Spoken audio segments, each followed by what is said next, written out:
Dr. Bryce didn't look annoyed or try to give a false smile. Instead, he met my gaze unwaveringly. I'm sorry if we seem a bit preoccupied. Dad glanced at Mum. It's been one hell of a day. Please, don't apologise, Dr. Bryce waved Dad's apology aside. I should have given you more notice that I was coming, but I have to be very careful, as I'm sure you can understand. Dad nodded sagely. Mum gave a closed-mouthed acknowledgement of Dr. Bryce's words. Why do you have to be careful? I asked bluntly. Mum and Dad might know, but I certainly didn't. I was fed up with everyone talking around me and past me and through me. It was as if I was dead already. And I wasn't.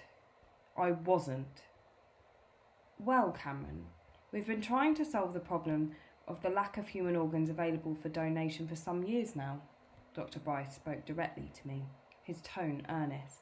Some doctors are developing mechanical or robotic hearts. Some are working on ways to prolong the life of an already defective heart. My team and I have tried another approach. Pig hearts, I supplied. Pig hearts, the doctor nodded.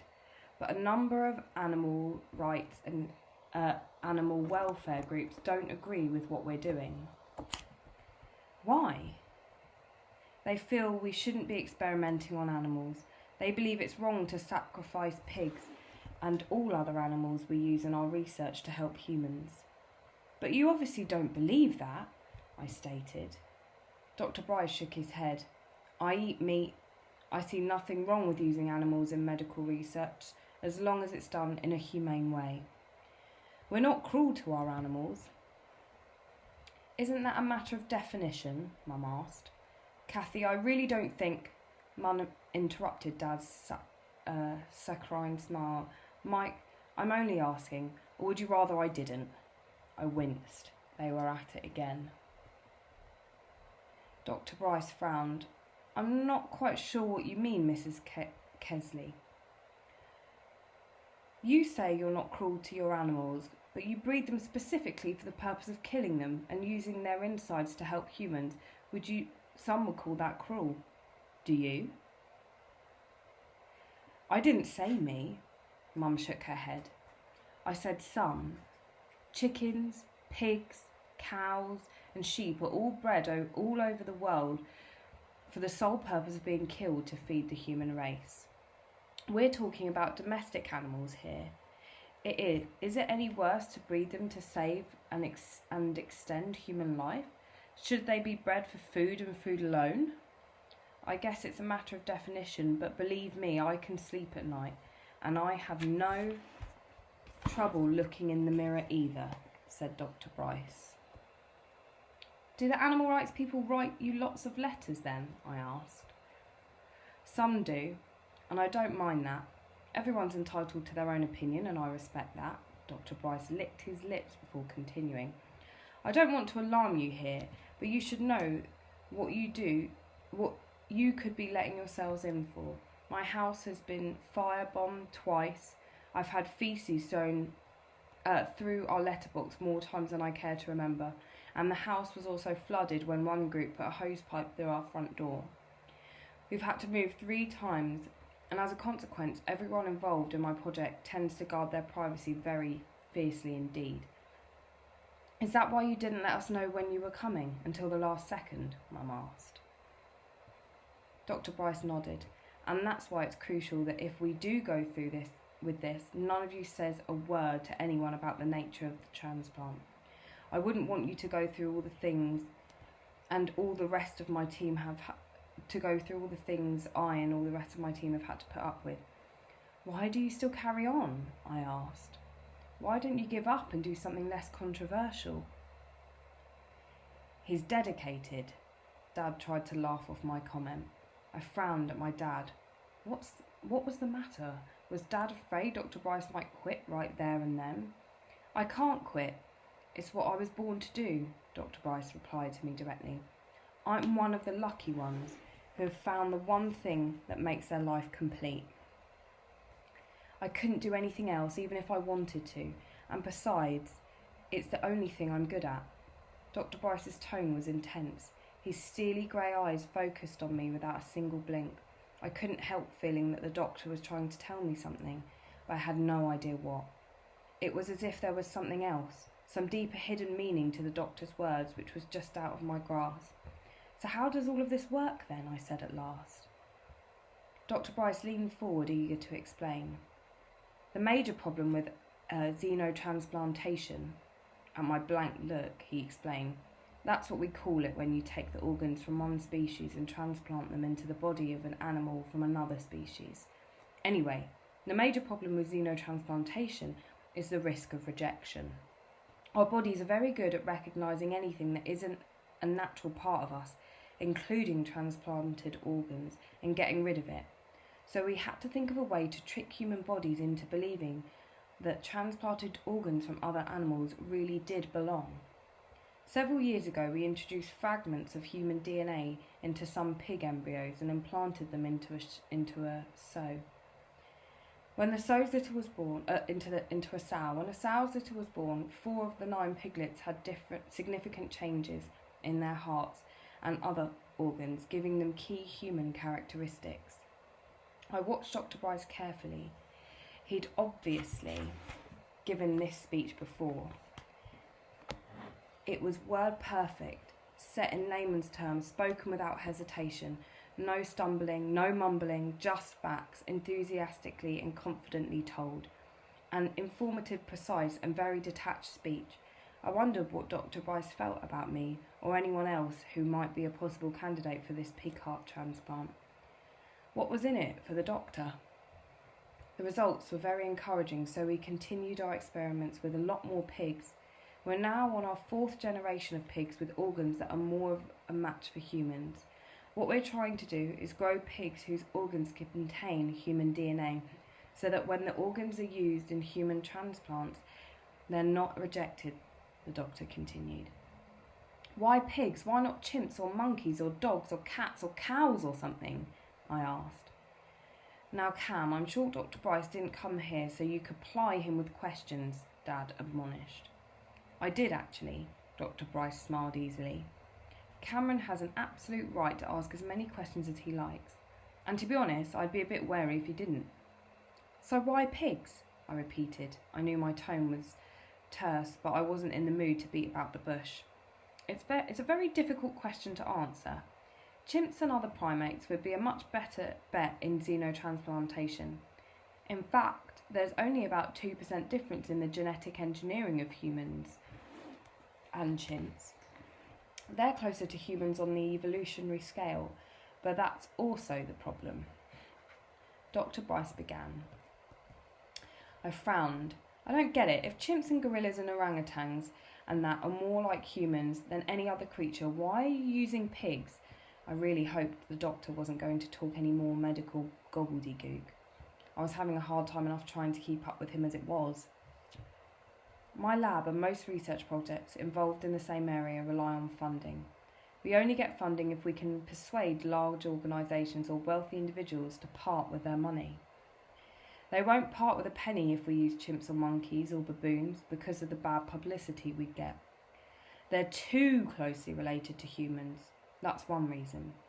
Plus, some types of primate are actually endangered now, so using them is out of the question. Most people would find it totally unacceptable. But pigs, on the other hand," the doctor smiled dryly, "pigs are not endangered species. Their organs are very close to humans in size, and they're already bred for food. We thought it would make sense to use them in our line of research." "And do they work? I mean, pigs' hearts transplanted into humans, do they work?" "We've never done one before. We transplanted pig hearts into a number of chimps and baboons over the years, but no humans." "And what happened to the chimps and baboons?" I asked. "After a while, they all died," Bryce replied without hesitation. "But we've improved our techniques and developed a new anti-rejection medication since then. And last year we transplanted the heart of a pig into a chimp. That chimp is still alive." "So you want to use my son as a human guinea pig? Is that it?" Mum's voice cracked like a whip. And there was that word again. Suddenly everywhere I turned there was that word. Pig. Not at all, Miss Kersey, Dr. Bryce insisted. I wouldn't be here if I wasn't confident that the procedure stood every chance of success. How can you be so sure? Mum persisted. It's not guaranteed, Dr. Bryce replied. I can't say I'm 100% certain of success, but you can't say that about anything, can you? Dad interjected. He gave Mum a warning look. Her lips pursed in angry mutiny for a moment, but she didn't say anything more. I'm hoping that this transplant procedure will become the norm, as common as an appendectomy or having your wisdom teeth removed. But to begin with, we have to move very slowly and carefully. If we rush in now, we could set people against us rather than for us, said the doctor. Dr. Bryce, how many people do you have in mind for this first operation? I asked. I narrowed it down to 2 likely candidates. I'm considering you and the woman in her 20s. Why are you considering the woman? She's strong. She's an artist who has a husband and son. She has a lot to live for. And why are you considering me? You're young and strong, and I feel you would derive enormous benefit from the transplant if we were to go ahead. You have your whole life ahead of you if we succeed. And as I don't have much longer to live anyway, neither you nor I have anything to lose, I supplied. Cam, Mum and Dad spoke in unison. For once they were in complete accord. Cam, don't say that. Cam, that's not true. Mum and Dad fell over themselves to deny my words. I wish that for once, just once, someone somewhere would tell me the truth, I protested. I know the truth already. Don't you understand that? I'd just like to hear it from someone else for a change. My words echoed in a stunned silence of the room. First the tears, now the outburst. Where was all this coming from? You're right, of course, Cameron. Dr. Bryce was the first to speak. The transplant does carry its own risks. Every operation does, but it's a question of carefully weighing the advantages and disadvantages and seeing which side comes out ahead. And in my case, I asked, in your case you have everything to gain, and the only thing I can stand to lose is my life, I said quietly. But I promise you I'll do my very best to make sure that doesn't happen. But as you said earlier, you can't guarantee it. No, Dr. Bryce agreed after a short pause. Cam, I really think... No, Dad, I interrupted. It's my body and my heart, so I have a right to ask questions and say how I feel. What's got into you today? Dad asked, bewildered. I was wondering that myself, Mum added. I realised something today, I said. I'm running out of time. Every breath I take is a countdown. So I haven't got time to pretend to feel happy when I'm not. I haven't got time to keep quiet when all I want to do is shout at the top of my lungs. I haven't got time for any more lies.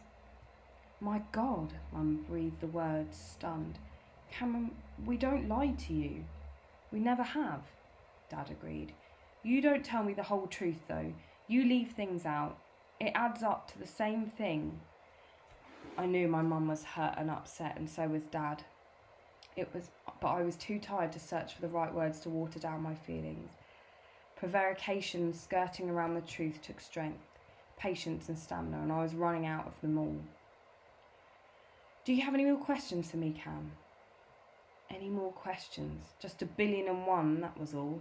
Are you going to operate on this woman or me? I asked. That's what I'm here to assess, said Dr. Bryce. I looked from Mum and Dad to Dr. Bryce. That's the end of it then, I sighed inwardly. I need to know how you feel about the possibility of undergoing this transplant operation. I started with surprise. Was Dr. Bryce really still considering me after all the questions and the snapping and the bad atmosphere so evident in the room? It would appear so. It's entirely up to you, Cameron. Your parents may sign the consent forms, but it's your decision, Dr. Bryce smiled. This was it. The moment that I'd been anticipating and dreading.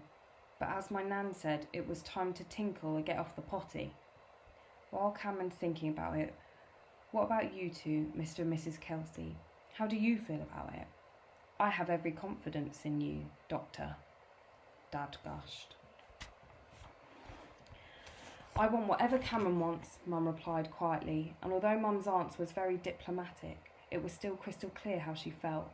I just feel that it's a Pandora's box you're trying to open here. I wonder if you've really thought about the implications of what you want to do. At my blank look, Mum explained. Pandora was given a box and told not to open it, but curiosity got the better of her and she did. The box contained all the evils of the world, like spite and hatred and intolerance. But remember, it also contained hope, said Dr. Bryce. That's all I think our research team will give the world with this new methods. Hope. How many genetically engineered pigs have you got altogether? I asked. We have over 100, but only about 20 are suitable for human donation. Did you know which pig you'd use for the transplant? Dr. Bryce nodded. We have 2 pigs who are particularly suitable. Their names are Paul and Trudy. But I think we'd use Trudy. She's very special. I think she's our best bet. And once the first transplant is a success, there'd be nothing to stop us doing more. But Cameron, you'd have to decide whether or not you want to be the first one to undergo this operation. First, I'd rather be the second or third or fourth. That way any mistakes they made in the first operation could be put right for the next ones. But I didn't have time left to slip further down the queue. It was go or not at all.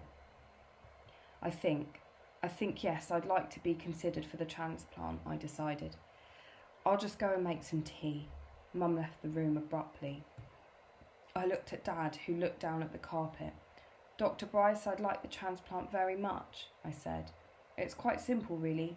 I want to live.